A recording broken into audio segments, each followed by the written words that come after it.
1947 সালে ইহুদি রাষ্ট্র হিসেবে প্রতিষ্ঠার পর থেকে ইসরায়েলকে অর্থনৈতিক, সামাজিক, রাজনৈতিক ও কূটনৈতিকভাবে সহায়তা দিয়ে আসছে যুক্তরাষ্ট্র। 7 মাস আগে গাজায় আগ্রাসন শুরুর পর থেকেই তেল আবিবকে শক্তি যোগাচ্ছে ওয়াশিংটন। এরই মধ্যে পাঠানো হয়েছে শত শত কোটি ডলারের সামরিক সহায়তা।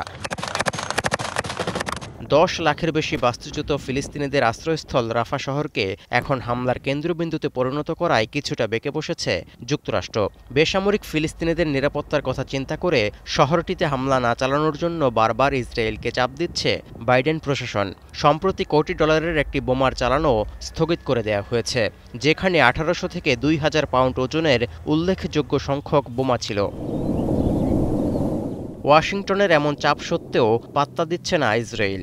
শেষ পর্যন্ত লড়াই চালিয়ে যাওয়ার হুঁশিয়ারি দিয়েছেন দেশটির প্রধানমন্ত্রী বেনিয়ামিন নেতানিয়াহু। אנחנו מאוחדים כדי להביס את אויבינו, את מבקשי נפשנו. אם נצטרך לעמוד לבד, נעמוד לבד. אמרתי כבר שאם צריך נילחם בציפורניים, אבל יש לנו הרבה יותר מאשר ציפורניים. ובאותן תעצומות נפש, এমন উত্তপ্ত পরিস্থিতির মধ্যেই আন্তর্জাতিক বিভিন্ন গণমাধ্যমে উঠে এসেছে চাঞ্চল্যকর তথ্য, যেখানে বলা হচ্ছে অস্ত্রের একটি চালান আপাতত বন্ধ হলেও আরও কয়েক বিলিয়ন ডলারের মার্কিন অস্ত্র পেতে যাচ্ছে ইসরায়েল, যেগুলো পাইপলাইনে অপেক্ষা করছে।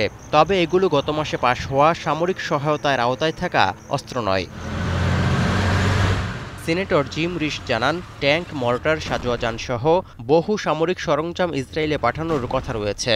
এই যুদ্ধাস্ত্রগুলো যত তাড়াতাড়ি অনুমোদন দেওয়ার কথা তত তাড়াতাড়ি দেয়া হচ্ছে না। তবে সাধারণত ইসরায়েলের জন্য দেয়া সহায়তা কয়েক সপ্তাহের মধ্যেই পর্যালোচনা শেষ করা হয়। ইসরায়েলের অস্ত্র ও গোলাবারুদের সবচেয়ে বড় যোগানদাতা যুক্তরাষ্ট্র। বছরে দেশটিকে বৈদেশিক সামরিক সহায়তা হিসেবে 380 কোটি ডলার দেয় ওয়াশিংটন। লক্ষ্য ইসরায়েলকে তার প্রতিবেশী দেশগুলোর উপর বাড়তি সুবিধা পাইয়ে দেয়া। তৌহিদুর রহমান, এখন বিশ্ব। শিয়া বাটার, অ্যালোভেরা ও ভিটামিন ই সমৃদ্ধ লিলি বিউটি সোপ।